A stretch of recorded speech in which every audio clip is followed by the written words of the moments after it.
Ter a satisfação de estar aqui, antes mesmo da condição de secretário hoje responsável pelos assuntos da Copa no estado da Bahia, mas a minha condição também de mestre em administração, de professor da área, professor de faculdade baiana no campo da administração, portanto interessado de que esse campo do conhecimento e profissional ele possa, digamos assim, crescer e tornar-se cada vez mais forte no estado da Bahia. Portanto, é um prazer estar aqui com vocês, sobretudo para tratar de um tema que é, sem dúvida nenhuma, um tema extremamente atual, recorrente na sociedade, na mídia, passa a ser objeto, virou uma espécie de grife nacional, se falar em Copa, se discutir Copa, e, portanto, na via dela também dessa recorrência e da emergência desse tema, a discussão própria das oportunidades de negócios e outras oportunidades, não somente no campo dos negócios, que a Copa pode trazer para a gente. Aliás, essas informações preliminares, a gente viu aqui a mesa, é uma mesa feminina. A informação que se tem é que hoje a maioria dos alunos, né, de administração são alunas, na verdade, né? E somado isso aos resultados das últimas eleições presidenciais, vocês imaginam o que é que nós temos aí pela frente, né? O Brasil ingressa no mundo feminino.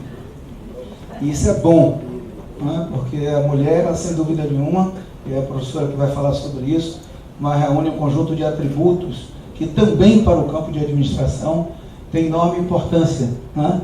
Pela sua intuitividade, pela sua criatividade, pela sua capacidade de acompanhamento processual de cada uma das coisas que faz, mas sobretudo pela sua competência, porque sempre tenta se atribuir à mulher esses elementos da subjetividade humana, que são muito importantes, mas também pela sua competência, por hoje estar no cenário nacional, ocupando cada vez mais responsabilidades de destaque, como agora acontece com a nova presidente do Brasil. Essa imagem, ela mais do que um slide de abertura, acho que ela expressa, professora Tânia, um pouco do que é a essência da nossa expectativa para a Copa em 2014 na Bahia. É uma imagem que conjuga a projeção da modernidade, que é a Arena Fonte Nova, aquela que será em 2014, ou aquele que será em 2014, o palco da Copa do Mundo na Bahia, mas ao mesmo tempo integra essa imagem de modernidade com respeito a um legado histórico importante da memória do nosso Estado, que foi o projeto do urbanista, do professor que realizou esse belíssimo projeto da Arena Fonte Nova, que nós resolvemos, enquanto governo do Estado, preservar, para que ele ficasse assim, com a ferradura aberta, integrada ao dique do Tororó, que também traz a imagem da nossa exuberância enquanto patrimônio natural, mas também da nossa identidade cultural, inclusive religiosa, de matriz religiosa, da nossa ancestralidade. Então, porque é uma síntese do que é a Bahia, essa primeira imagem, esse primeiro slide, e que é o que nós queremos também trazer como proposição para essa reflexão de hoje. Bom, o Brasil é a bola da vez. Em 2007, quando o Brasil foi anunciado pelo presidente da FIFA como um país que sediaria a Copa de 2014, a gente disse que os holofotes mundiais eles se voltaram para o Brasil a partir daquele momento. Não é só em 2014, quando a bola estiver rolando, mas já a partir de 2007, o Brasil passa a ser tema de discussão no mundo. Que país é esse que vai sediar esse que é, como disse a professora Tânia, o maior evento midiático do planeta, né, que traz números que nós vamos ver aqui em seguida, que mostram a magnitude desse evento, a sua expressão em termos internacionais. Portanto, esse evento, o evento Copa de 2014, ele aparece no cenário brasileiro e mundial, mas não aparece de maneira isolada, porque esse não é o único evento que o Brasil vai sediar. E aí a gente traz essa reflexão para aqui, porque na verdade nós já vamos começar a ter eventos de porte e de projeção internacional no Brasil desde o ano que vem, desde o próximo ano. O ano que vem, em 2011, o Rio de Janeiro abriga os Jogos Mundiais Militares, que a gente pode pensar assim, mas isso é uma coisa só de militar, uma coisa, quem sabe, um pouco menor. Não é. É um projeto, uma atividade, um evento de grandes proporções. Um evento que reúne, para vocês terem ideia, 8 mil entre atletas e profissionais que se envolvem no evento. 8 mil que virão ao Brasil, que tem um orçamento superior a 1,5 bilhões de reais. O evento de 2011 no Rio de Janeiro, os Jogos Militares. Depois disso, nós temos a Copa das Confederações.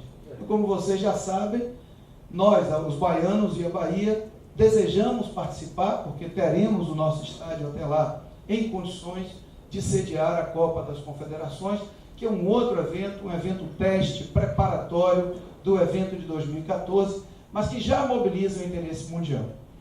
Em seguida, a Copa do Mundo 2014, Mundial de Futebol, e depois, em 2016, as Olimpíadas e Paralimpíadas do Rio de Janeiro, onde a Bahia é um dos 4 estados brasileiros, que sediará como subsede jogos do futebol masculino e feminino das Olimpíadas e Paralimpíadas de 2016.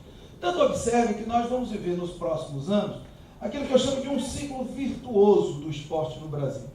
Do esporte no Brasil que tomou uma outra dimensão, que foi para além da paixão do torcedor, da ludicidade que o próprio esporte estimula, né, nas nossas projeções, enquanto seres humanos que gostamos desse esporte brasileiro que se destaca como aquele que é mais apaixonado por essa modalidade de futebol. Mas não é só o futebol, quer dizer, é um conjunto de modalidades esportivas que nos próximos anos ocupará a cena nacional, trazendo, portanto, essas chamadas oportunidades. Oportunidades que são econômicas, mas que são sociais, que são de caráter educativo, que são culturais, enfim, de todas as dimensões.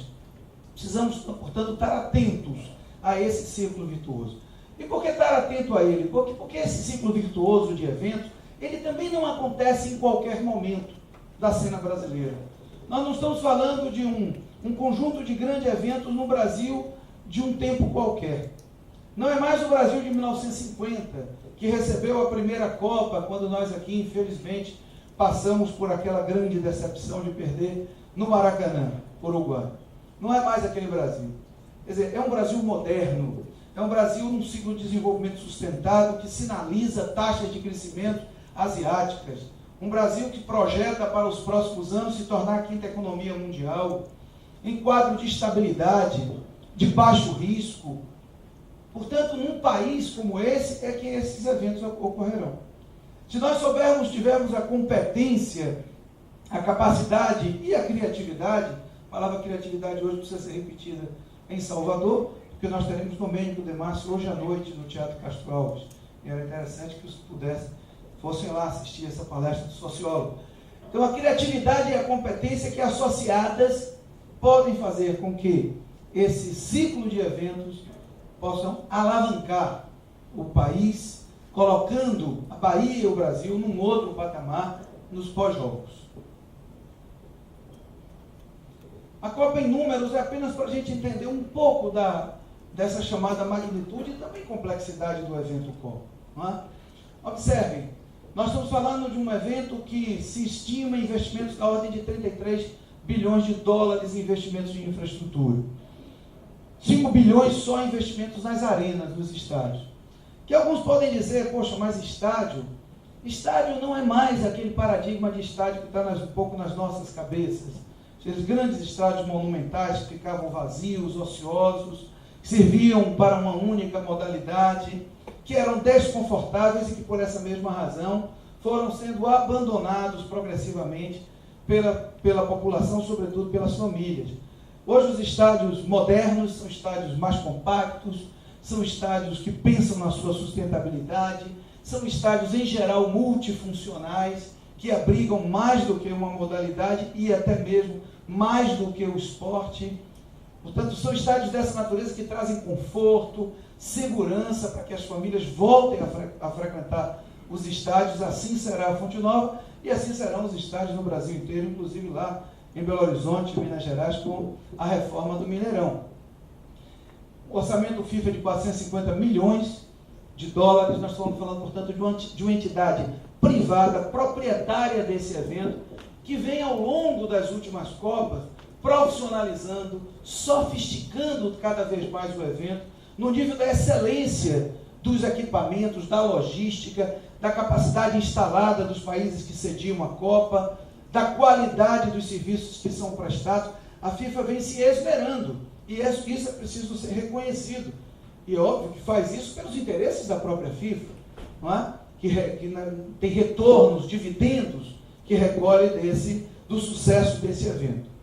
3,5 milhões de empregos projetados, projeções da FGV, 26 bilhões de audiência televisiva acumulada, porque um torcedor assiste mais de um jogo. Você imagine para onde a gente projeta o destino Brasil, o destino Bahia, né, com essa capacidade, né, de pessoas que vão assistir, de telespectadores que vão assistir a Copa. Fala-se no aumento de em torno de 1 a 2% do PIB nacional durante o ano da Copa. Então, um país que cresce 7%, acaba crescendo 8%, cresce 6%, cresce 7%, por conta do evento Copa. Então, são números que falam por si mesmos. Nós teremos aqui em torno de 20 mil jornalistas participando da Copa 2014, cobrindo a Copa, 500 emissoras de TV cobrindo a Copa. Quer dizer, esses são números que nos deixam, assim, por um lado, felizes na possibilidade da projeção, por outro, com uma enorme responsabilidade de como tratar isso. Porque, ao mesmo tempo que isso é oportunidade, como diz aquela palavrinha chinesa, weiji, perigo e oportunidade, não é? É oportunidade por um lado, mas é perigo pelo outro. Porque dependendo da forma como a gente trate esse evento, aquele que nos visitará durante o período, ele ficará feliz e voltará ou não. Ou não. Isso depende muito dos resultados do evento no país. Sim, eu deixei de falar uma coisa importante. É que a FIFA progressivamente vai colocando novas condicionantes cada vez mais rigorosas, requisitos cada vez mais rigorosos, né, no chamado caderno de encargos da FIFA, para aquelas sedes, cidades ou estados que sediam a Copa. E para todo, naturalmente, o país. Nessa oportunidade, 2014, um fato novo será objeto de maior exigência da FIFA e de nossa atenção, que é a questão da sustentabilidade ambiental do evento. Aquilo que eles chamam de Green Goal, o objetivo verde da Copa. Né? Quer dizer, a ideia de que os estádios, que as obras de infraestrutura, que tudo aquilo que se dará em torno do evento Copa tenha um foco, uma preocupação, uma ênfase na questão da sustentabilidade ambiental. Então, a Arena Fonte Nova, por exemplo, nós estamos conseguindo que mais de 75% do produto, dos resíduos, produto da demolição e da implosão da Fonte Nova sejam reaproveitados na própria obra. Menos de 20% será destinado a outras obras de infraestrutura na cidade e no estado. Ali fica todo o material que foi demolido.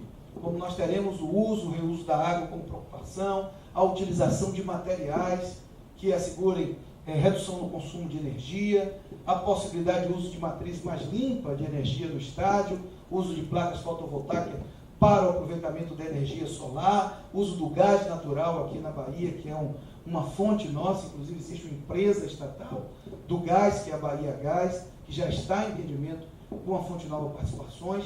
Você vê que o problema do meio ambiente será observado com muito rigor. Aliás, nós vamos iniciar, a partir do próximo ano, um programa importante na Bahia de compensação em relação ao que a gente chama de compensação de carbonos, aquilo que as próprias obras resultam em termos de passivo, né, por conta das consequências próprias delas, para transformarmos isso em mais cobertura vegetal para a nossa cidade, né, e, portanto, em uma contrapartida ambiental.